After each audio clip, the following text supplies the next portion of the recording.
Hello, I'm Janine Trickey, Engagement and Partnerships Manager at Energy Safe Victoria. Thank you for joining us today. I'd like to begin by acknowledging the traditional owners. I'm at home here in Ballarat today on the land of Wadawurrung people, and Nathan in the office at South Bank is on Wurundjeri Woiwurrung country. So we'd like to pay respects to elders past and present. As you're aware, we're currently consulting on Rapid Earth Fault Current Limiter or REFCL operations. The purpose of this information session is to build the capacity of the community to understand enough about REFCLs to meaningfully participate in the consultation process. So this webinar won't be overly technical. If you have feedback on the consultation paper, we're not expecting that you have read the consultation paper coming to this information session, but if you do have feedback on the consultation paper or any questions related to Energy Safe Victoria's preliminary views on REFCL operations, we'll direct those questions into the consultation process instead. So you can either do a survey or make a written submission or ask a question through the consultation at Energy Safe email. So I'd like to now introduce our speaker, Nathan Bitsis, and he is Head of Electricity Network Safety at Energy Safe Victoria. Over to you, Nathan. Thanks, Janine. Energy Safe has a statutory responsibility to achieve the objectives and functions defined under the Energy Safe Victoria Act, the Electricity Safety Act, the Gas Safety Act, and the Pipelines Act. We do this by ensuring energy installations are operated safely, bushfire ignition risks due to energy supply and use are mitigated, energy infrastructure and pipelines are constructed, operated, maintained, and decommissioned to minimise safety risks as far as practicable. Gas and electrical work is undertaken by competent, licensed and registered individuals, and businesses follow prescribed safety standards. The stray electrical currents are mitigated to prevent the loss or damage to structures. The electrical equipment and gas appliances supplied or purchased in Victoria are safe, and that community and industry are aware of the electricity and gas safety obligations. So Energy Safe undertakes a range of activities to promote the continuous reduction of powerline bushfire ignition risk throughout Victoria, which goes far beyond REFCL protection that we're consulting on today. So all of Victoria's electricity distribution businesses have general duties under the Electricity Safety Act to minimise, as far as practicable, the hazards and risks to the safety of people and property and the bushfire danger arising from their supply networks. Each of the distribution businesses must prepare and submit to Energy Safe an electricity safety management scheme and a bushfire mitigation plan to explain how they will meet their general duties and their proposals for the mitigation of bushfires. We accept an ESMS or BMP if we consider it appropriate for the supply network to which it relates. The Act provides that we may have regard to the reliability and security of electricity supply when considering an ESMS or BMP. We can prosecute a distribution business for non-compliance with their accepted ESMS or BMP, and a distribution business can rely on compliance with their accepted ESMS or BMP as a defence against a prosecution for a breach of their general duties. We undertake regular audits to confirm that electricity companies are complying with their accepted scheme or plan. Where non-compliance is found, we require these companies to take action to remedy the breach, and will consider taking enforcement action for more serious breaches, including prosecution. We also undertake approximately 5,000 asset inspections each year to confirm the actual condition of the networks. Now, on St. Patrick's Day in 2018, 6 fires originated from Powercor's network, resulting in 6,000 hectares burnt, the destruction of 18 homes, 45 sheds, and ongoing trauma for impacted communities. One of the fires, which is shown on the screen here, was caused by the failure of a deteriorated wood pole in Garvock. Following this incident, Energy Safe conducted successive wood pole management reviews into the 4 distribution businesses whose supply areas include hazardous bushfire risk areas.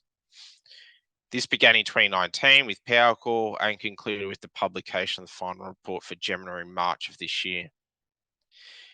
Each review identified recommendations for wood pole inspection and maintenance practices that will increase the safety of each business's wood pole population. Now, this year, Energy Safe will begin a review of conductor and connection management practices for electricity distribution businesses in Victoria, which, based on the incident data, is one of the worst performing asset classes. This review will analyse how effectively each of the businesses is identifying assets that need to be monitored, maintained, or replaced.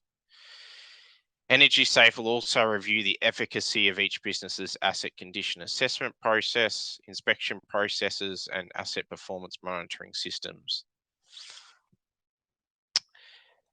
Finally, for electric line clearance, contact between trees and power lines can result in bushfires, electrocutions, and power outages, which can lead to property damage, serious injury, death, and ongoing trauma for impacted communities. Electricity companies are responsible for keeping vegetation on private land and regional public land clear of power lines, while councils are responsible for maintaining the clearance of vegetation on urban public land. In June 2022, Energy Safe received new powers to issue fines to electricity companies and councils that do not keep trees clear of power lines. When issuing fines, Energy Safe's focus is risk-based, with infringements issued in situations where a line clearance breach is seriously impacting the safety of people and property. If widespread non-compliance is found, or where serious harm or property damage has occurred, Energy Safe will consider prosecuting offenders. Earlier this month, Powercor was fined $2.1 million in the Shepparton Magistrates Court for a record number of breaches of the Electricity Safety Act and the electric line clearance regulations. The legal action was brought by Energy Safe, who prosecuted Powercor for 105 offences, including failing to inspect almost 5,000 power lines and failing to clear vegetation from more than 100 other lines, including one span at Glenmore, where a destructive fire broke out. Energy Safe enforcement officers also inspect around 12,000 electric line spans across Victoria each year to ensure trees are not too close to power lines. So why REFCLs? On Saturday, 7th of February 2009, otherwise known as Black Saturday, Victoria experienced the most devastating bushfires in its history, resulting in catastrophic loss of life as well as public and private property. The Victorian Bushfires Royal Commission was established to inquire into and report on the circumstances and causes of the fires. It found that 5 of the 11 major fires that began that day were caused by failed electricity assets, resulting in 121 deaths and billions in other losses. The Commission recommended the replacement of power lines by putting them underground, insulating overhead power lines, or by using technology that greatly reduces bushfire risk. In response, the Victorian government subsequently established the Powerline Bushfire Safety Task Force to investigate the optimal ways of implementing the Commission's recommendations. The task force recommendations included that the distribution businesses should install new technology that greatly reduces bushfire risk. This included installing REFCLs at specific points in their supply network to reduce the risk of 22 kilovolt polyphase power lines starting fires, and installing new generation automatic circuit reclosers, or ACRs for short, on single wire earth return lines, otherwise known as SWER, to reduce the risk of those lines starting fires. The ACRs are devices that can remotely turn off power lines when faults occur. The task force also recommended putting power lines underground or insulating conductors in the areas of the most extreme bushfire risk. While some of the distribution businesses had plans to trial REFCLs on some parts of their supply networks between 2016 to 2020, more widespread rollout of the technology was not anticipated to occur until later. The Victorian government therefore amended the Electricity Safety Act and associated regulations to to require the distribution businesses to install REFCLs at 45 prescribed zone substations, supplying the highest bushfire consequence areas of Victoria by specified dates. 22 of these are in each of Ausnet services and Powercor supply areas, while one zone substation is in Jemena supply area. The amended legislation also required distribution businesses to install automatic circuit reclosers to protect each swirl line as part of their network, and to gradually replace bare overhead power lines with covered conductor or underground cable in the most extreme bushfire risk areas. REFCLs play a crucial role in protecting the Victorian community by mitigating the risk of bushfires started by power lines. When a phase-to-earth fault occurs, such as when one conductor making up a polyphase power line falls and touches the ground, or a tree falls on it, REFCLs rapidly detect the fault and reduce the voltage on the affected line. This prevents electrical current being released into dry grass or other vegetation, potentially igniting the vegetation and causing a bushfire. REFCLs also protect against electrocution by, for example, activating when an operator of heavy machinery hits an overhead line while working. So this image here shows the common overhead power lines you might see in Victoria. REFCLs are only installed on the 22 kilovolt distribution lines in high bushfire risk areas of Victoria. It's as shown with the red circle there. We have an image of the areas covered by REFCLs on the next slide. You cannot tell by looking at a power line whether it is REFCL protected or not, as a REFCL is installed at the zone substation. One way to tell the voltage of an overhead power line is to install and refer to the Look Up and Live app on your computer or mobile device, which has a color-coded map of most Victorian power lines. A REFCL is installed in a zone substation where the high voltage polyphase power lines it protects originates from. It operates like a safety switch, rapidly detecting a phase-to-earth fault on a power line and reducing voltage and current to mitigate bushfire and electrocution risks. A phase-to-earth fault occurs when a connection is made between one conductor on a polyphase power line and the ground, such as when a line falls and touches the ground, a tree falls onto the line, or wildlife touches the pole and line at the same time. If the fault is only temporary, power supply is maintained to customers throughout this. However, if the fault persists, the REFCL instructs a circuit breaker to switch power off and all customers serviced by the power line lose supply until the distribution business locates and fixes or bypasses the fault. It is important to note that REFCLs are only effective at reducing fire ignition risk for single phase to ground faults. Other more complex faults that include more than one phase or conductor of a power line, or where the fault doesn't include a path to ground, will not benefit from a reduction in fault energy. In this case, traditional protection devices will operate to isolate the fault. This could include faults arising from a tree branch that has blown onto power lines and has come to rest across 2 or 3 of the conductors making up the power line. However, single phase to ground faults are the most common fault type and estimated to represent approximately 70% of all faults. So despite this limitation, REFCLs are still very effective at reducing power line bushfire ignition risk. So this map shows the REFCL protected areas in blue. The acronyms represent the names of the zone substations where the REFCLs are installed. We expect the distribution businesses to have gained significant knowledge and experience during their rollout of REFCL since 2016. Now that installation to meet the prescribed requirements is complete, we expect the distribution businesses to reflect on the lessons learned to date and to review and update their ESMSs and BMPs with respect to how they will operate REFCLs to maximise the benefits to the community. We also expect the distribution businesses to consider whether it is practicable to expand REFCL coverage to other parts of their supply networks that were not covered by the prescribed program in accordance with their general safety duty.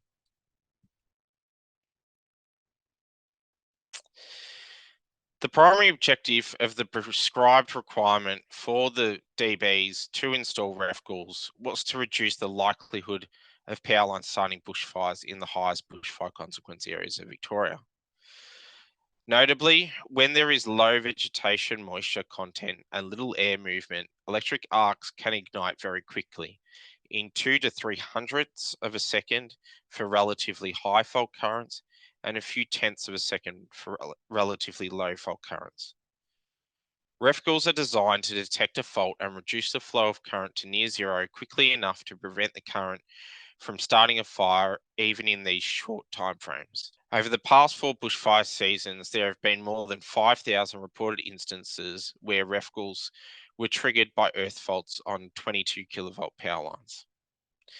In each instance, the REFCLs responded as expected and no fires were started from single phase to ground faults that they were expected to prevent.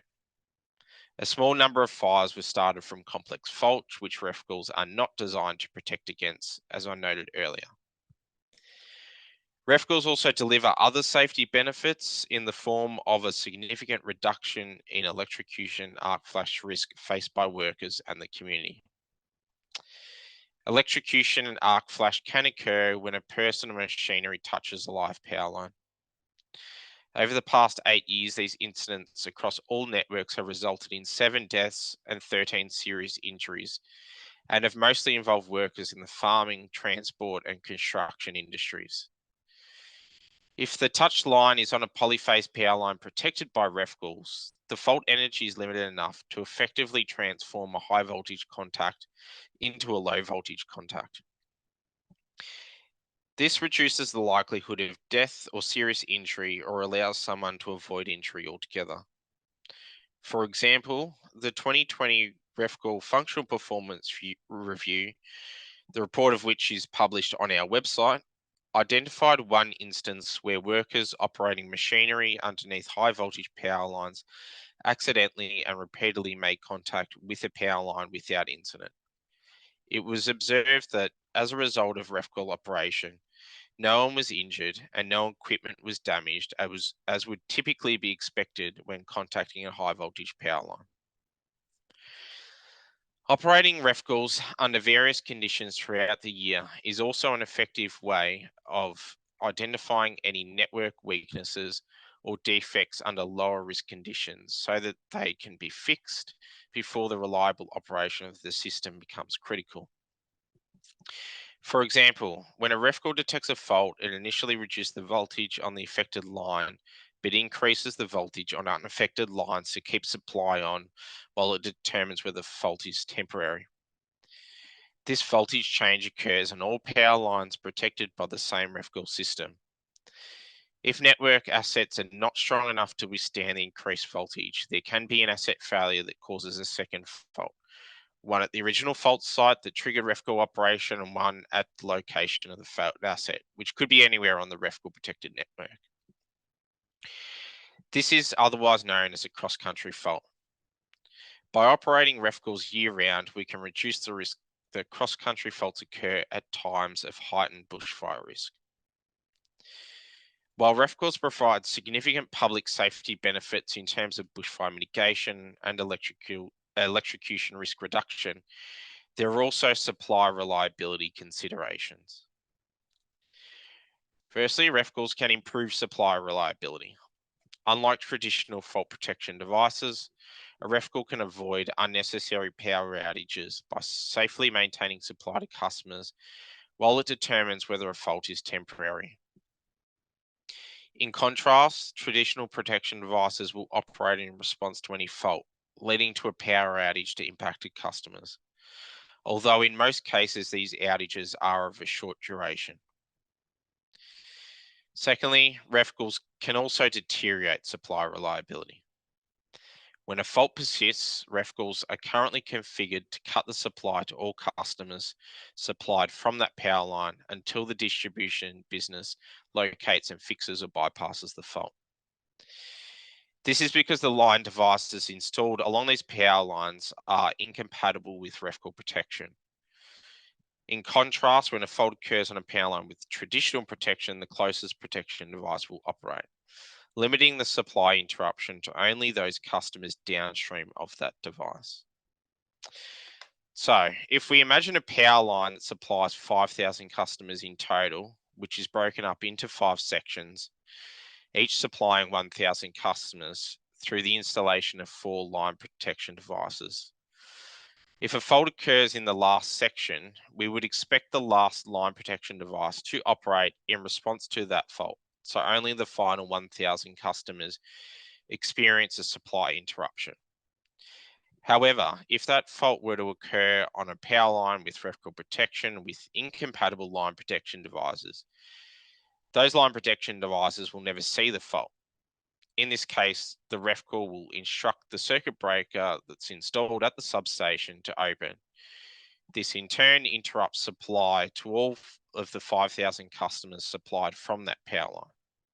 So the consequence of this is that it results in some customers experiencing supply interruptions for faults that they would not otherwise have experienced. When the REFCL program began, REFCL compatible line devices were not commercially available, but some have since emerged. Currently, distribution businesses accept this degradation of supply reliability on the few high bushfire risk days that occur each year.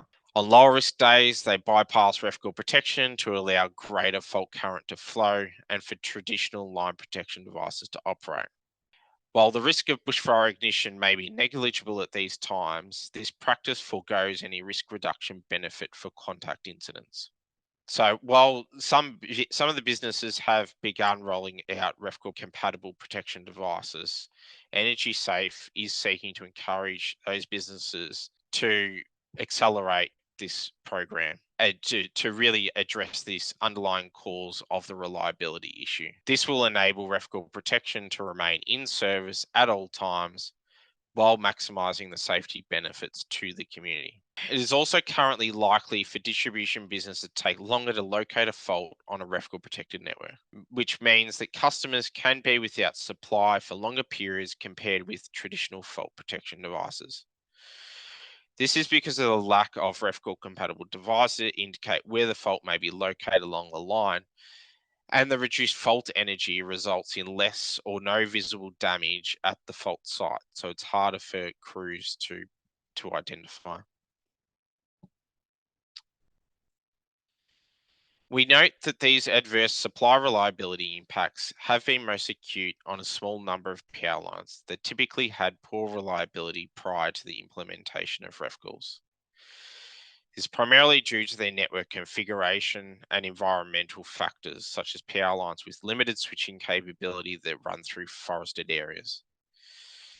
We expect the potential adverse impacts on supply reliability to diminish over time as the distribution businesses deploy REFCL compatible line devices and augment their networks to address enduring reliability issues. We also expect distribution businesses to continually be looking at ways to improve their asset and vegetation inspection and maintenance programs and the implementation of new fault anticipation technology to reduce the number of faults that occur, thereby impacting supply to customers. However, we acknowledge that there may presently be a balance to be struck between realising the public safety benefits of REFCLs and maintaining an uninterrupted supply to customers. Because continuous operation of REFCLs may initially impact reliability of the distribution network, we want to better understand community perceptions of any trade-offs between safety and reliability until REFCL compatible technologies and fault rectification practices mature. In the longer term, we expect REFCLs will make the electricity network more reliable as well as safe. Thanks for that, Nathan. In terms of the consultation process, that's on the esv.vic.gov.au/consultations homepage. You'll see a link there to the REFCL consultation, where you can download the REFCL operations consultation paper. And we'd love to see your written submissions emailed to us by the 8th of July. We've also developed a plain English survey, which includes a summary of the consultation paper so we can get views from a broader range of people. Thanks very much, Nathan. Thanks everyone for your time. We look forward to receiving your submissions and survey responses. Thank you very much.